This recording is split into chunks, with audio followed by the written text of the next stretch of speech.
Hello again, it's Mrs. Richards here, and now I'm going to be talking to you about English Literature GCSE. So for English Literature GCSE, there are two papers again, two exam papers. Paper 1, you'll be looking at Shakespeare and the 19th century novel, and that's an hour and 45 minutes long. And paper 2 will be on one modern text and some poetry as well.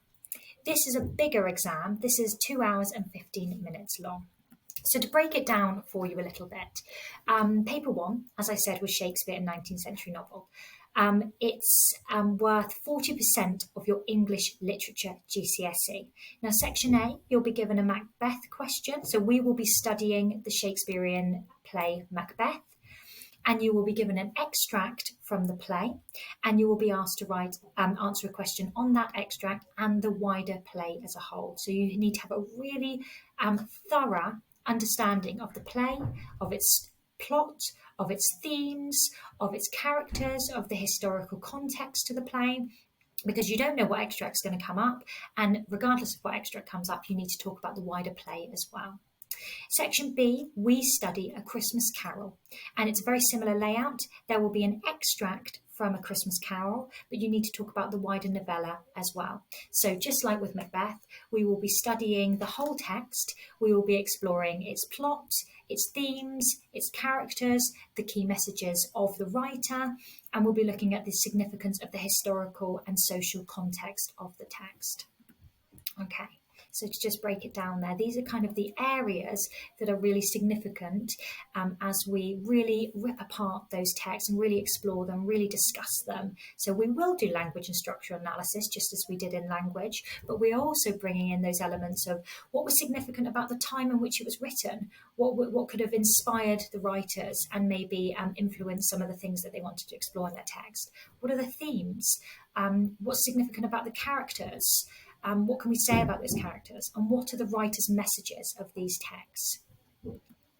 With paper 2, we're looking at section A and Inspector Calls. So we study the play and Inspector Calls, and there will be a choice of 2 essay questions, and you will choose one of them. So there won't even be an extract for this one. This is a closed text examination. So again, we need to really know this text extremely well. We'll be studying that text over the period of the 2 years, and you'll need to have a really confident understanding again of the storyline, the characters, the themes, key quotations.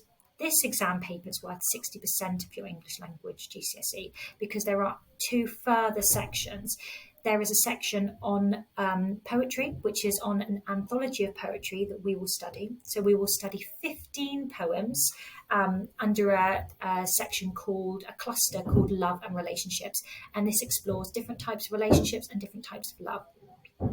And there will be a question, a comparative question on 2 of these poems. Only one will appear in the exam paper.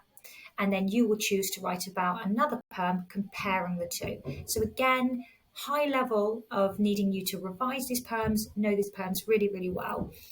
And then the last section of this exam paper, you will be given a poem that you've never seen before, and you'll be asked a question on that poem and analysing that poem. And then a final little question at the end, you get another poem and you'll be asked to write a short comparison response about the 2 unseen poems. Okay, so big exam paper, this one. A question on an Inspector Calls, a comparison question on the anthology cluster of the love and relationship poems, and then 2 questions on unseen poetry. So again, similar kind of ideas. Social and historical context comes into all the questions. Language and structural analysis, themes and characters, writer's message. But in this paper, you're also going to be looking at your comparison skills as well with the cluster poems and then with the unseen poems as well. So same again as with language, how can we be supporting our young people? So we need to be ensuring that we are definitely reading the set text and we know them through and through. If you could be starting to read them now, that would be absolutely fantastic.